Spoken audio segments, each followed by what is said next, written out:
बिहार में बुलडोजर का तेल शायद खत्म हो चुका है और इसलिए बिहार सरकार अब तक शायद बुलडोजर का इस्तेमाल उस हॉस्टल को तोड़ने के लिए नाकाम रही है। और क्यों बात कही जा रही है ऐसी लोगों के द्वारा?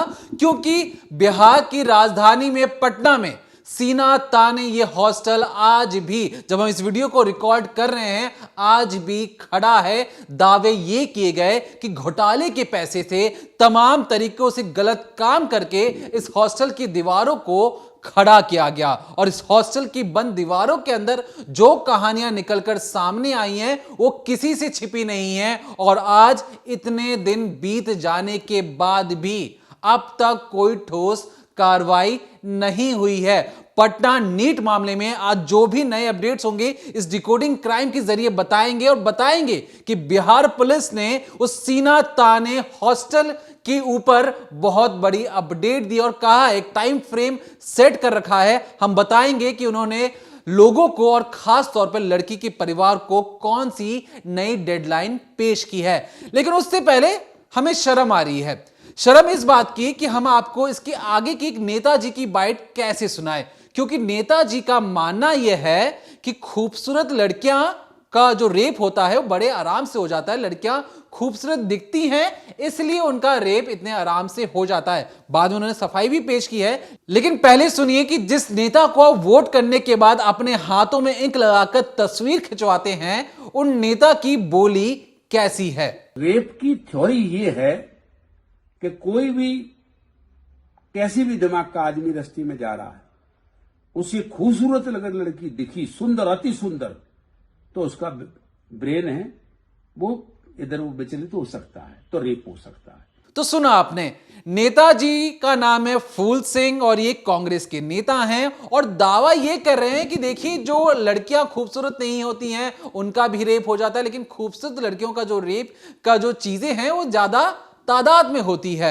अब इन नेताजी के ऊपर जब टिप्पणी इन्होंने कर दी, ये वायरल होने लगे, तब जाकर इन्होंने सफाई पेश की और उन्होंने कहा कि मेरे बाइट को गलत तरीके से पेश किया गया है, मैं किसी और संदर्भ में बात करना चाह रहा था। अब इस डिकोडिंग क्राइम के जरिए नेताओं की कुंडली के बारे में इस तरीके से बताएंगे कि लगभग इस देश में 700 प्लस एमपीज हैं, मतलब सांसद हैं, 3000 से ज्यादा विधायक हैं, उन सबकी कुंडली है हमारे पास कि कितने नेताओं पर रेप और एक तरीके से लड़कियों के साथ छेड़छाड़ करने के मामले हैं। ज्यादातर जो सांसद विधायक हैं सबके सब करोड़पति हैं, कोई आम इंसान नहीं है। इनको लाल बत्ती वाली गाड़ी आराम से मिल जाती है और इन्हें लगता है कि ये तो समाज के ठेकेदार हैं, राजशाही चली गई है। लेकिन ये 700 जो सांसद हैं और तमाम जो 3000 प्लस विधायक हैं, इनकी राजशाही अब तक खत्म नहीं हुई है। बात करेंगे बिल्कुल डेटा के साथ कि किस तरीके से इन पर आरोप लग रहा है। देहरादून ले लीजिए या साउथ इंडिया का कोई भी डिस्ट्रिक्ट उठा के देखिए, वहां से हम नेताओं की कुंडली खंगालकर आज पेश करके बताएंगे कि किस तरीके से नेताओं की जो छवि सफेद कुर्ता पहनने से पाक साफ नहीं होती है, उस सफेद कुर्ते पर भी दाग है। बात करेंगे इस डिकोडिंग क्राइम के जरिए। तो जिस तरीके से बिहार पुलिस ने अपनी इन्वेस्टिगेशन की, अब बिहार पुलिस की साख को बचाने के लिए एसआईटी जो है वो इस केस की जांच को एक मोड़ दे रही है और एसआईटी ने दावा कर दिया है कि 26 जनवरी तक हम इस केस को साफ कर देंगे, दूध का दूध और पानी का पानी कर देंगे कि आखिर हुआ क्या था। और तो और जो डीजीपी हैं उनको अब तक की जो अपडेट है, अब तक की जो लिस्ट है, जो जो इन्वेस्टिगेट एसआईटी कर पाई है उसने डीजीपी को सौंप दी है। लेकिन ये पूरा केस जो पटना में इन्वेस्टिगेट होना चाहिए था वो धीरे धीरे करके जहानाबाद पे जाकर टिका जा रहा है। अब जो इन्वेस्टिगेशन है वो पटना में ना होकर जहानाबाद में हो रही है। सोचिए, जिस वक्त लड़की संदिग्ध हालत में मिली थी उस वक्त हॉस्टल का कुछ नहीं किया गया, करीब करीब 10-12 दिन बीत जाते हैं, उसके बाद उस हॉस्टल को सील किया जाता है और जो जांच है वो बाकायदा अब फैमिली पर चली गई है। क्योंकि जो नए अपडेट्स आ रहे हैं, जो सोर्सेज के तहत पता लग रहा है, वहाँ पे जो रिपोर्टर्स हैं वो जो बता रहे हैं, तो वो कह रहे हैं कि अब एसआईटी को उस लड़की के भाई पर भी शक हो रहा है। हमने आपको पहले बताया था कि जो पिता हैं उन्होंने साफ तौर पे ये बताया कि एसआईटी जो है जब वो जांच करने आ रही है उनके घर पे तो बार बार बोलती है कि आपकी बेटी इस नंबर पे बात करती थी, ये कौन है? तो उन्होंने बताया कि उसके मामा का बेटा है, उसका कज़न है। और ऐसे में जो एसआईटी है उस रिश्ते पर शक करने लगी। तो पिता ने ये भी कहा कि हमें इस चीज़ से भी कोई आपत्ति नहीं, अगर वो आके जांच कर रहे हैं तो ठीक है, लेकिन जहां उन्हें जांच करनी चाहिए, जिस दिशा में जांच करनी चाहिए, वहां पर अभी कोई भी चीज़ें नहीं हो रही हैं ठीक तरीके से। अब कहानी क्या निकल कर आई है, तो जो पुलिस है, जो एसआईटी जब जांच कर रही है, तो आप यूँ समझिए बिहार पुलिस की टीम है, सबने मिलकर ही जांच पड़ताल की। जो पहले जिस तरह से जांच पड़ताल की गई पूरी भद्द पिटी बिहार पुलिस की, तो अब एसआईटी उसको एक तरह से मरहम लगाने की कोशिश कर रही है। और अब एसआईटी की तरफ से बोला गया है कि देखिए हम 26 जनवरी तक क्लियर कर देंगे, लेकिन उसके बाद जो बहुत से लोग बोल रहे हैं, जिनकी जो बहुत मंशा है या जो सोच रहे हैं इस केस में ऐसा ऐसा हुआ, उनकी विचारधाराएं पलट भी सकती हैं। हो सकता है जो केस है वो पूरा पलट जाए। आप लोग जो सोच रहे हैं कि उस लड़की के साथ बलात्कार हुआ, उस लड़की के साथ कुछ गलत किया गया, डॉक्टर्स ने अलग रिपोर्ट बनाई, तो हॉस्टल में ऐसी चीज़ें चल रही हैं। अब एसआईटी की तरफ से कहा गया है कि आने वाले वक्त में जब हम खुलासा करेंगे तो आपको लग सकता है कि यार ये केस तो पूरा पलट चुका है। तो अब अगर दवाई की बात करें तो उसकी तारीख आ रही है 26 दिसंबर। पुलिस की जांच में सामने आया है कि लड़की ने कुछ पिल्स ली थी, नींद की दवाइयाँ ली थी, और वो बात यह पता लग रही है कि 26 दिसंबर को उसके घर यानी जहानाबाद में वो दवाइयाँ खरीदी गई थी और लड़की अपने हॉस्टल यानी कि पटना से 27 दिसंबर को गई थी। और ये भी चीज़ें निकल कर आई कि बिना पर्ची की जो दवाई थी उसके घर वालों ने ही ली थी, और उसके बाद वो वहाँ से आते हैं काली स्कॉर्पियो में, उसकी माँ आती है और उसका भाई और उसके पिता आते हैं, और इसके बाद वो लड़की को वहाँ से लेकर चले जाते हैं 27 दिसंबर को। अब आपको ये जानकर भी हैरानी होगी, जो वहाँ के लोकल्स लोग हैं, जब उनसे पूछताछ की गई तो उन्होंने एक चीज़ ये तो ज़रूर बताई कि जो लड़की है जब वो अपने घर आई थी तो उसका भाई ये घर छोड़कर चला गया था, और जब लड़की वापस हॉस्टल आई है उसके बाद, जिस रोज़ लड़की हॉस्टल आई 5 तारीख को निकलती है, और 5 तारीख को ही जो भाई था वो फिर से अपने घर पर आ गया। और इन्हीं सारी छोटी छोटी चीज़ों को जो एसआईटी है अब संदिग्ध मान रही है और लड़की के भाई पर शक कर रही है। अब ये चीज़ें आपने सुनी, लेकिन हम आपको ग्राउंड रिपोर्ट एक बार सुनाते हैं, वहाँ पर ये सुनिए और एक चीज़ समझने की कोशिश करिए किस तरीके से इस केस को हो सकता है आगे मोड़ दिया जाए। पुलिस की साख बचाने के लिए, बड़े लोगों की साख बचाने के लिए, हो सकता है जिस केस को अभी तक एक नज़र देखा जा रहा है, पोस्टमार्टम रिपोर्ट बदली गई, डॉक्टर्स ने ऐसा कहा, आने वाले वक्त में सच में हो सकता है आपको ये पता लग जाए कि पूरा केस ही पलट गया है। परिजन ने आरोप लगाया कि लड़की का पोस्टमार्टम कराया जाए, उसके बाद ही हम लोग शव को कहीं लेके जाएंगे। तो पोस्टमार्टम कराया गया, तो वहाँ पे किसी परिवार वालों का कहना था कि हमें पोस्टमार्टम करने वाले डॉक्टरों ने बताया कि लड़की के साथ सेक्सुअल असॉल्ट हुआ है। उसके बाद हंगामा बरपा, कारगिल चौक पे जाम हुआ, फिर वहाँ भी पुलिस पहुँची, अभिनव कुमार वहाँ भी पहुँचते हैं, एएसपी कारगिल चौक पर हंगामा 11-10 बजे रात तक चलता है। वहाँ पहुँचते और सीधा सबको बोलते हैं वहाँ पे कि किसी तरह की कोई घटना नहीं घटी है, कोई ऐसा रिपोर्ट सामने नहीं आया जिसमें डॉक्टर ने कहा है कि लड़की के साथ सेक्सुअल असॉल्ट हुआ है। लेकिन ठीक कल होकर वो रिपोर्ट सामने आ जाती है। रात में पुलिस 2-4 लोगों पर लाठियाँ भी चार्ज करती है, वहाँ कई लोगों को हिरासत में लिया जाता है, कई लोगों को एफआईआर भी किया जाता है परिवार के लोगों पर। जैसे ही कल होकर पता चलता है कि रिपोर्ट में लिखा है कि इससे इनकार नहीं किया जा सकता कि लड़की के साथ सेक्सुअल असॉल्ट हुआ है, उसके बाद मामला खुलकर सामने आता है।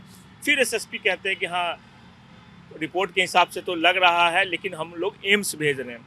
उस वक्त भी एसएसपी ये कहते हैं, पटना के एसएसपी, कि अभी भी हम लोग ये कंफर्म है कि लड़की की मौत नींद की गोली खाने से हुई है। यानी कि पहली जब रिपोर्ट आई पोस्टमार्टम की, उसके बाद भी उनका यही कहना था कि नींद की गोलियों से हुई है। अभी जो दूसरी रिपोर्ट है उसमें क्या क्या एक्सपेक्टेड है, क्या अच्छे से इसकी जांच हो रही है, कब तक की दूसरी रिपोर्ट है जो एम्स से आई? एम्स को भेजा गया है ये रिपोर्ट, और 1-2 दिन में वो रिपोर्ट भी आ जाएगी।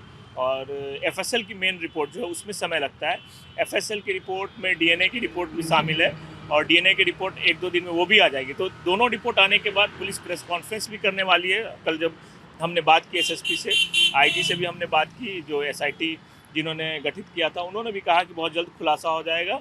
दबी जुबान में ये भी वो लोग बता रहे थे कि मामला सब कुछ खुल गया है, एक एविडेंस पुलिस को मिल गया है, और जो खुलासा होगा उसके बाद मामला चौंकाने वाला होगा। जो पुलिस की ओर से कहना है कि एक एविडेंस उनको मिल गया। जहानाबाद से कनेक्शन, पटना में क्या हुआ, जहानाबाद में कैसे हुआ, नींद की गोलियां कहाँ से आई, प्रेशर डॉक्टर पे कौन बना रहा था, ये सब पुलिस को पता चल गया है। और जब प्रेस कॉन्फ्रेंस होगा तो पूरे मामले का खुलासा हो जाएगा। पोस्टमार्टम रिपोर्ट का इंतजार कर रही है पुलिस। एम्स में जो रिपोर्ट गया है उसका इंतजार, और एफएसएल में जो डीएनए रिपोर्ट आएगा उसके बाद ज़्यादा मामला खुलकर सामने आएगा।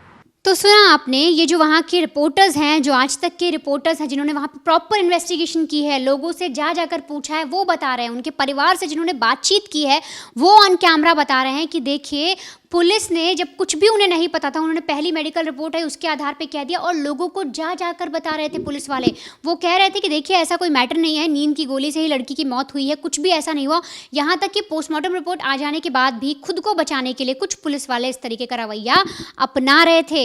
अब ऐसे में ये कहना गलत नहीं होगा कि एसआईटी पे जो जांच कर रही है, क्योंकि पहले पुलिस ने इस तरह से इन्वेस्टिगेट नहीं की, तो शायद जब एसआईटी के पास ये जांच पहुंची, जो उनकी स्पेशल टीम बनाई गई, तो हो सकता है जो सबूत थे, कई सारे सबूतों को मिटा दिया गया हो। जैसे हमने आपको बताया था कि लड़की के व्हाट्सएप चैट जो हैं वो तक डिलीट किए गए हैं, किसी ने कुछ भी इन्वेस्टिगेट उस वक्त नहीं किया था। और जब इतना लंबा समय बीत गया, सोचिए कि 6 तारीख को एक घटना होती है, उसके 11-12 दिन बीत जाते हैं, हॉस्टल सील नहीं होता, कॉर्डन ऑफ नहीं किया जाता, तो क्या उतने देर में सबूत नहीं मिटाए गए होंगे? और इसी वजह से हो सकता है एसआईटी को यहाँ पर कोई सबूत नहीं मिल रहे, बार बार उन्हें जहानाबाद जाकर जो पूछताछ है वो करनी पड़ रही है। अब ऐसे में एक चीज़ और पता लगी है, लड़की की अटेंडेंस को लेके कई सारी अफवाहें फैलाई गई। ये सब कह दिया गया कि लड़की जो है ठीक से कॉलेज नहीं आती थी, उसके कई सारे अटेंडेंस उसने स्किप किए हैं, कई दिन तक वो नहीं गई स्कूल। तो ऐसे में जब और ज़्यादा पड़ताल की गई, हमने वहाँ के जो टीचर्स थे उनसे पूछना चाहा, और वहाँ पर एक कोचिंग सेंटर है फिजिक्स वाला, उसकी जो टीचर, जब उनसे बातचीत करनी चाहिए, तो हमें एक चीज़ पता लगी। देखिए, ये जो लड़की थी ये एमबीबीएस की तैयारी कर रही थी, इसलिए नीट का एग्ज़ाम इसे देना था। तो पिछले साल इसने क्लियर कर लिया था, लेकिन मार्क्स कम थे। अब होता ऐसा है कि मान लीजिए आपके पूरे अच्छे नंबर आते हैं, एक कैटेगरी मान लीजिए मैं आपको बताऊं, 50 से अगर आपके ऊपर नंबर आए तो आपको एमबीबीएस का स्लॉट मिल रहा है। लेकिन अगर उससे कम आपके नंबर आ रहे हैं तो आपको बीडीएस दिया जाता है, यानी आपको डेंटल सर्जन की पढ़ाई करनी पड़ती है उस वक्त। तो लड़की के नंबर कुछ कम रह गए थे और इसलिए उसे बीडीएस में दाखिला मिल रहा था। पर ऐसे में उस लड़की ने मना किया और ये कहा कि पापा मुझे किसी भी तरीके से एमबीबीएस ही क्रैक करनी है, चाहे इसके लिए मैं 1 साल और पढ़ाई करूं, अगली बार फिर से पेपर दूंगी। तो इसलिए उसने वो चूज़ नहीं किया था बीडीएस, और फिर से वो उस तैयारी में लग गई थी नीट की। अब यहाँ पर जब कोचिंग सेंटर से पूछताछ की गई, उनके टीचर से निकालना चाहा फिजिक्स वाला से, उन्होंने बताया, तो वो कह रही कि देखिए अटेंडेंट शॉर्ट होना या कोई नहीं आया, उसने क्लासेस स्किप की, वो इतना बड़ा कोई मैटर नहीं है। उस बच्ची ने ऐसी भी कोई क्लासेस नहीं स्किप की जिसके तहत आप ये कह दें कि वो क्लास आती ही नहीं थी। यहाँ तक कि टीचर्स ने कहा कि देखिए, जो बच्चे जब कभी किसी मजबूरी में नहीं आ पाते, कभी अपने घर गए, क्योंकि दूर दूर से लोग पढ़ने आ रहे हैं, कभी कोई बीमार हो गया, लड़कियों को स्पेशली कुछ वैसी प्रॉब्लम्स हो गई, और अगर वो नहीं पहुंच पाई हैं, क्लास लेने नहीं आ पाई हैं, तो हम उनको एक वीडियो फॉर्मेट बनाते हैं, हम उनके लिए वीडियो रिकॉर्ड करते हैं और उनको भेज दिया जाता है। इससे उनकी पढ़ाई में कोई डिस्टर्बेंस नहीं होता, और इतना हम बच्चों को सपोर्ट करते हैं। तो ऐसे में जो एक ये कहानी गढ़ी जा रही है, जो ये बनाया जा रहा है कि उसकी अटेंडेंस भी शॉर्ट थी, वो कॉलेज स्किप करती थी, तो टीचर्स ने ये भी कहा कि वो इतना बड़ा मैटर नहीं है, वो इन चीज़ों से बिल्कुल इतर है।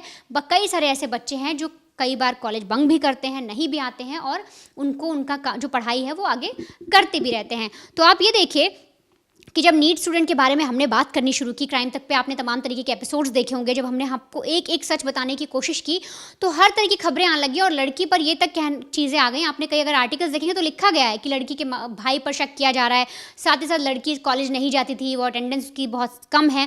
तो इस तरह से इस कहानी को अलग मोड़ देने की भी कोशिश की जा रही है।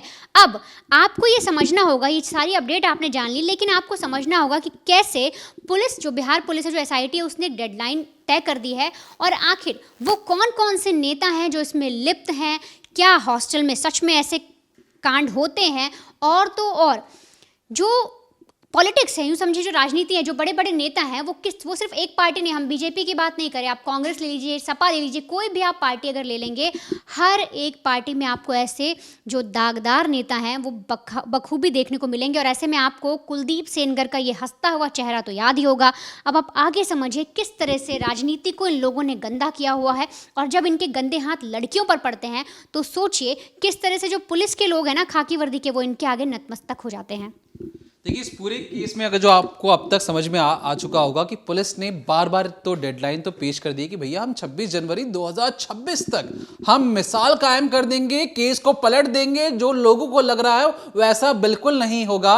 अब आप समझ जाइए कि केस को मोड़ने की सब चीज तैयारी हो चुकी है। लेकिन सवाल ये नहीं है, सवाल उठता है कि सिस्टम की नाकामी को छुपाने के लिए आप कहानी को मोड़ने तोड़ने को राजी हो जाते हैं, और उसी सिस्टम में काम करने वाली रोशनी सिंह दीमक की तरह उस खाती जा रही है, अंदर से खोखला करती जा रही है, उस पर कोई कार्रवाई नहीं हो रही है। और ये कहीं ना कहीं लोगों को चुभती है। और जब पूछा जाता है कि आप तो आरोप लगा रहे हैं, आप तो कार्रवाई कर रहे हैं, एसआईटी बना दी गई है, लेकिन उस दीमक का क्या करेंगे आप? उस अफसर से आप क्या पूछताछ होगी? क्या सिर्फ पोस्टिंग भर से एक जगह से वो दूसरी जगह चली जाएगी और बात खत्म हो जाएगा, रफा दफा हो जाएगा? सस्पेंड होकर कितने महीने और बाहर रहेंगी? 6 महीने, 10 महीने, 1 साल बाद, 2 साल बाद वापस वो ज्वाइन करेंगी। और ऐसे अफसरों को जवाब सिस्टम से मांगना चाहिए कि क्या उन्होंने जो कार्रवाई की है, जिस तरीके से कार्यशैली है, पूरे बिहार पुलिस की भद पीट दी गई है रोशनी सिंह के द्वारा। जो उन्होंने कहानी बताई उसके द्वारा जो उनके जो तमाम जो सीनियर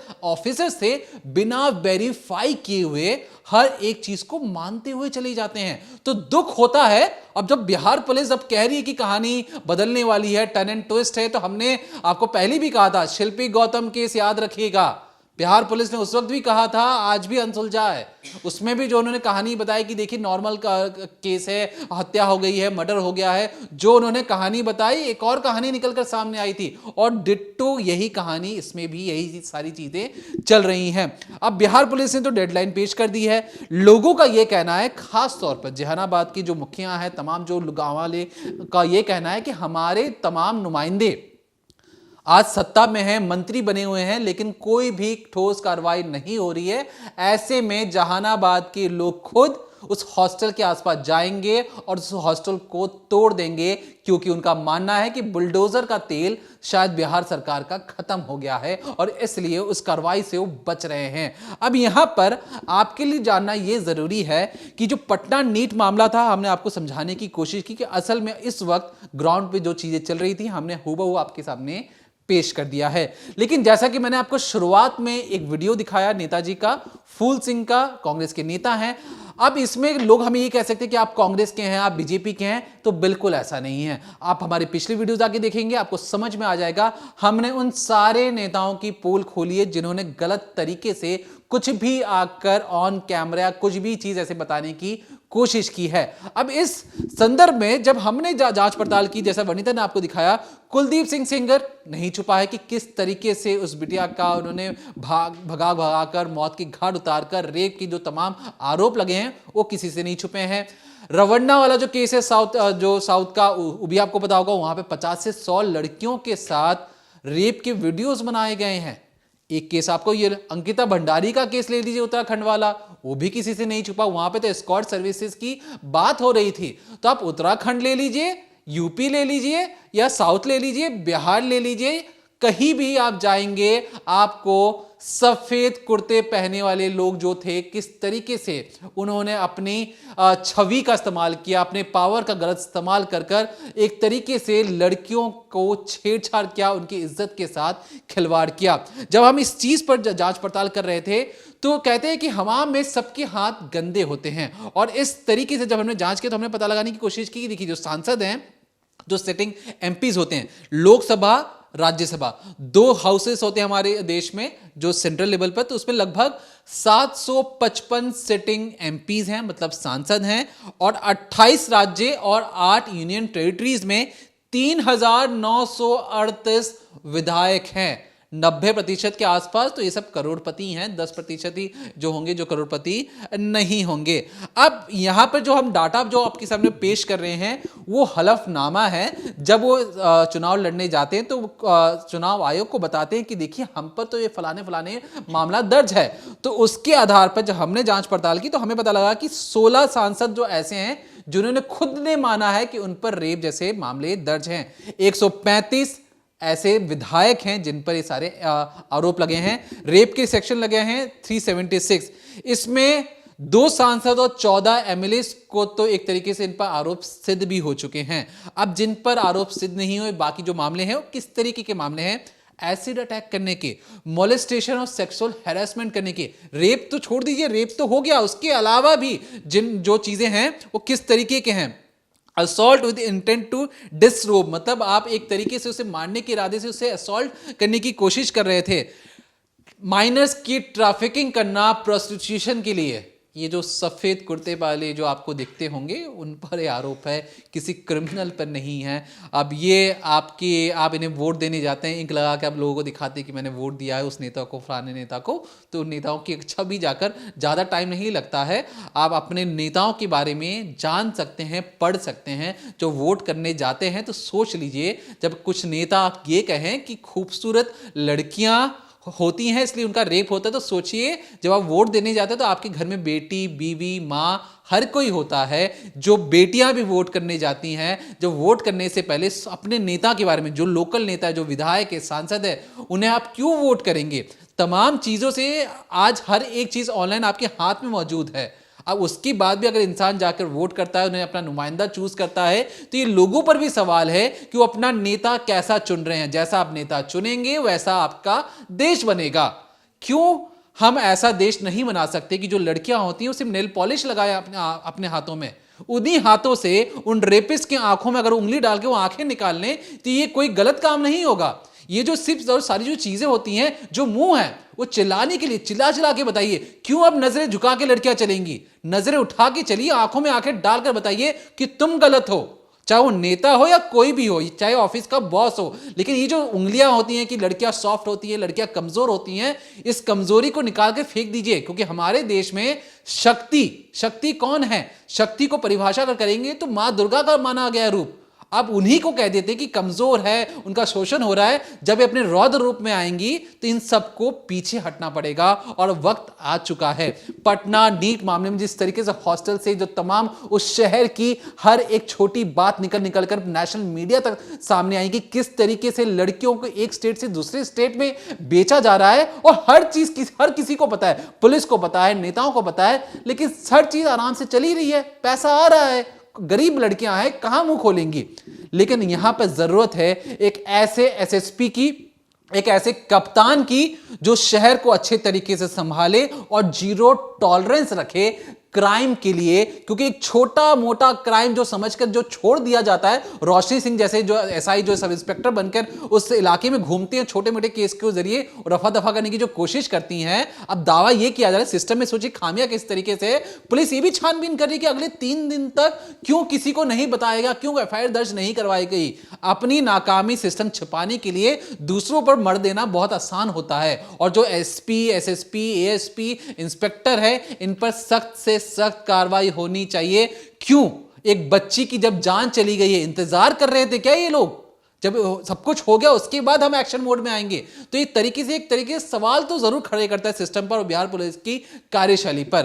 तो आज हमने कोशिश की इस डिकोडिंग क्राइम के जरिए तमाम अपडेट जो अब तक निकलकर सामने आए, क्योंकि हमने फैसला कर लिया है कि इस केस को हम छोड़ेंगे नहीं। जो भी अपडेट्स होंगे हम आप तक उसे सबसे पहले पहुंचाएंगे। किसी का हम पक्ष नहीं लेंगे, किसी को आप ये नहीं बोलेंगे हम इस पार्टी से हैं, उस पार्टी से हैं।